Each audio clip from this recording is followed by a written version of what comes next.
Cuando pensamos en el Imperio Romano, solemos imaginar sol, mármol y ciudades eternas. Pero Roma también conoció el frío.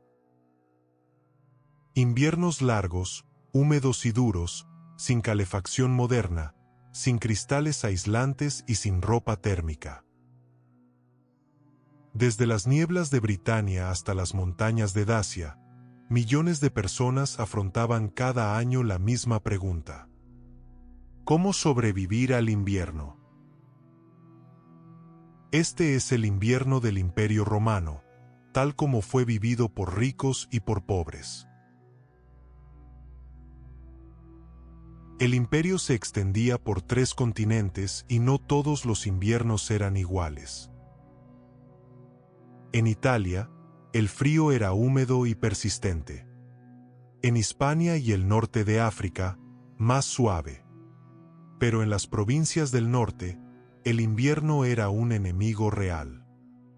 La nieve cubría los caminos, los ríos se helaban y el viento atravesaba muros y túnicas. Roma dominaba el mundo, pero no dominaba el clima. El abrigo romano se basaba en algo simple: capas y lana. La lana era el principal escudo contra el frío. Vasta, pesada y áspera. No era cómoda, pero aislaba. En invierno, las túnicas eran más largas y gruesas, a veces dobles. Sobre ellas se colocaban capas como la paenula o el sagum. En las regiones más frías se usaban pieles de oveja o cabra, y en casos excepcionales, de animales salvajes. No era elegancia, era resistencia. El frío entraba primero por los pies. Por eso se usaban zapatos cerrados y calcetines de lana, llamados sudones. En el norte aparecieron botas forradas, cubrecabezas y, de forma ocasional, guantes. Cada prenda añadía una pequeña protección contra el invierno. Las casas romanas no estaban pensadas para el frío. Muros de piedra, suelos de mosaico y patios abiertos las hacían frescas en verano, pero heladas en invierno. No existía aislamiento térmico. El frío se colaba por muros, suelos y, en la mayoría de las viviendas, ventanas sin cristal. Para protegerse, muchas ventanas se cerraban con tablones de madera. En el interior se colgaban telas gruesas, mantas viejas o cuero para frenar el viento y conservar algo de calor. El invierno no se detenía en la puerta. Entraba en casa. La mayoría de los romanos vivía en ínsulas, edificios de varios pisos, pequeños y abarrotados. En invierno eran lugares especialmente duros. No había calefacción fija, solo había braseros, alimentados con carbón o con leña.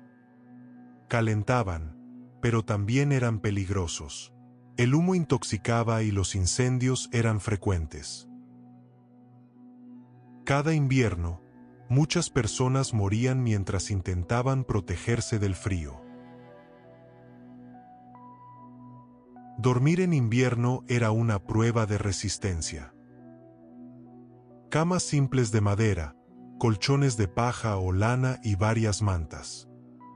Muchas personas dormían vestidas.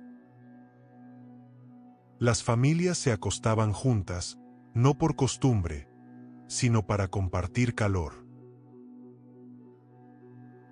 En invierno, el fuego también aparecía en las calles. No como calefacción pública, sino de forma puntual.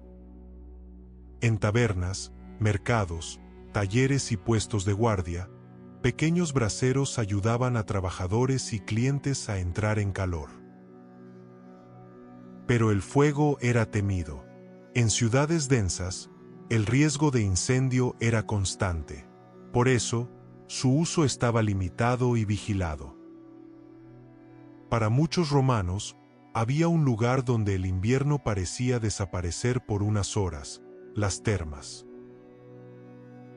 Abiertas todo el año y calentadas por hipocaustos, las termas ofrecían salas templadas y calientes. En invierno eran mucho más que un lugar para lavarse. Eran un refugio contra el frío. Pero al caer la tarde, cerraban, y el invierno esperaba fuera. Para los ricos, el invierno era distinto. No cómodo, pero más llevadero. Las grandes casas y villas contaban con hipocaustos que calentaban suelos y paredes. Las estancias de invierno eran pequeñas, con techos bajos y orientadas al sol. Las ventanas se cerraban con madera, vidrio opaco o piedra translúcida. Tapices, alfombras y cortinas ayudaban a conservar el calor. Las camas eran más altas y cómodas, con colchones de lana o plumas y cortinas alrededor del lecho. Incluso así, el frío nunca desaparecía del todo. El invierno también marcaba el ritmo del trabajo. Los romanos seguían la luz del sol. En invierno los días eran cortos y las jornadas más breves. Las actividades al aire libre se reducían y el imperio entero ralentizaba su ritmo. El imperio romano dominó ejércitos, pueblos y continentes, pero nunca dominó el invierno. Para los pobres, el frío era una amenaza mortal. Para los ricos, una incomodidad mitigada por el lujo. Y para todos, una certeza compartida. Cuando llegaba el invierno, incluso Roma debía resistir. Si te ha interesado esta historia, suscríbete para descubrir más.